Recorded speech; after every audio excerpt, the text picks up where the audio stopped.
Hello, we are with Michael Camuñez. He is CEO of Monarch Global Strategies. Monarch Global Strategies. And Michael is a specialist in trade and in the relationship between the United States and other countries. Is specialized in the area of commerce. He was Assistant Secretary of Commerce of the U.S. government and has worked with three governments, Republicans and Democrats. So he knows a lot.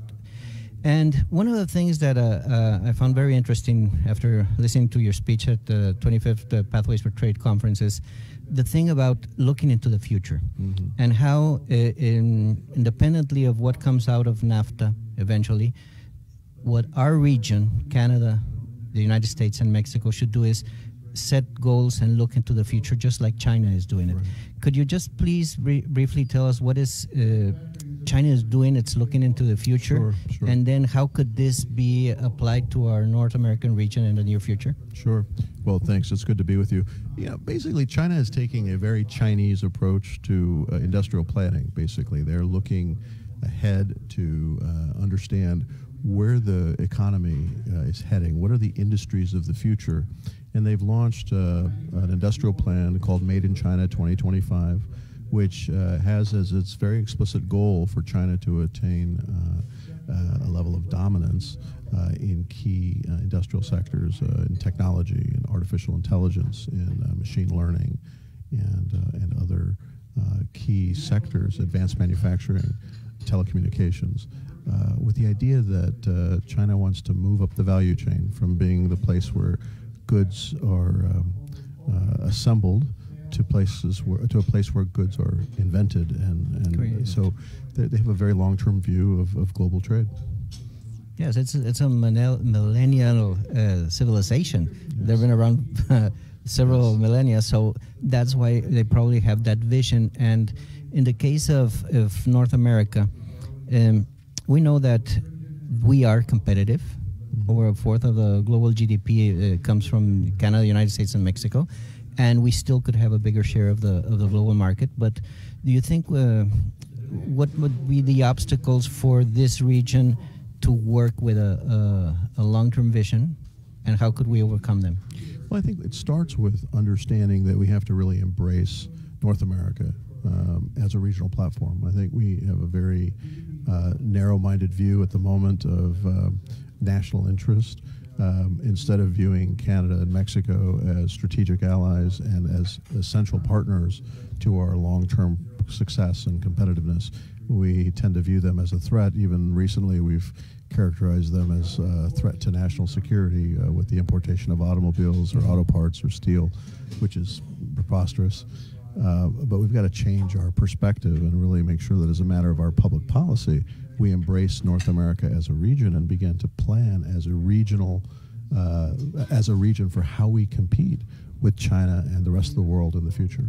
One of the challenges that I've seen that come out of embracing these types of long-term vision plan is that the constituents, be it public or private, either sometimes don't appropriate the project, the vision planning, or don't set the appropriate measures to guarantee that its continuity.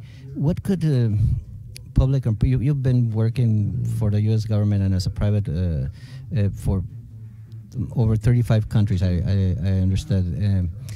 With this worldwide view and experience, and knowing that people and governments have to appropriate these programs, what could you suggest as a possible way of achieving this?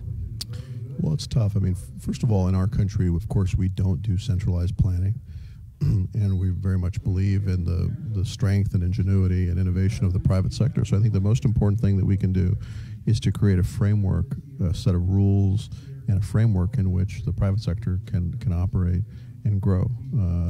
We need to ensure that what the government's role is should be to prepare the workforce through strong education, to achieve buy-in for the importance of human capital, have strong public policy around labor mobility to ensure that we can move human capital throughout North America in an appropriate way, to make sure we're investing in infrastructure, that we have plan to invest in infrastructure and to make the investments necessary to facilitate trade, to have the right roads and bridges and border crossings and tunnels and ports and seaports and airports, all the things that go into making the country the region very competitive. So I think the government has a role to play, but I think that we also have to understand that the growth is ultimately driven by the private sector and by private investment, and we want to create the climate, the ecosystem that attracts that kind of investment. Okay, in North America we have 3 democracies, but they are very different. Yes. Is there any way that these 3 different democracies could work this common framework that you're mentioning and assure that no matter who wins in future elections, it will always be improved and not destroyed and once again created?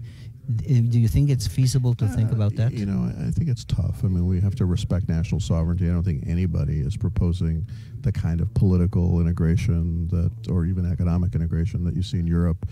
But I do think that the 3 nations of North America can commit themselves to a long-term plan. That points to the importance of building bipartisan support in Washington and building popular support in the 3 countries. But I do think it's possible for us to have a long-term view and to take steps to promote long-term investment. But yes, so we're always going to be subject to the risk that popular passions change and governments change, and there could be perhaps changes in emphasis and focus. But I think with very few exceptions, there's been broad bipartisan consensus, at least in this country, of the importance of free trade, and we have to work to continue to build that. There's if you look at the national polls, there's a lot of popular support for trade in this country, despite what you might think reading the headlines. Yes. Okay. One final question: if you have to provide just one recommendation for a renewal of the relationship between Canada, United States, and Mexico, what would it be? You mean with respect to the agreement that's being negotiated? No, I mean the general relationship. The trade agreement is one of the issues, but right now we've seen that there are certain differences in opinions. We have a new government coming in Mexico. I think the fundamental issue is there's been a breakdown in respect, and I think what we have to do is get back to recognizing that Canada and Mexico are not only our neighbors and our friends, but our closest allies, and we have to demonstrate a respect for them and appreciation for them and understanding and raise awareness of how vital these 2 countries are to the prosperity and security of the United States. And so I think that's tone at the top matters. And so my one advice would be that the leaders at the highest levels of government, change their tone and their rhetoric and try to remember how important it is to be respectful, to remember that these are friends, not enemies, and folks that we should be linking arms with to promote a renewed respect in North America. Yeah, together stronger, together more competitive. Good to be with you. Yeah, thank you very much. Thank you so much. Thank you very much.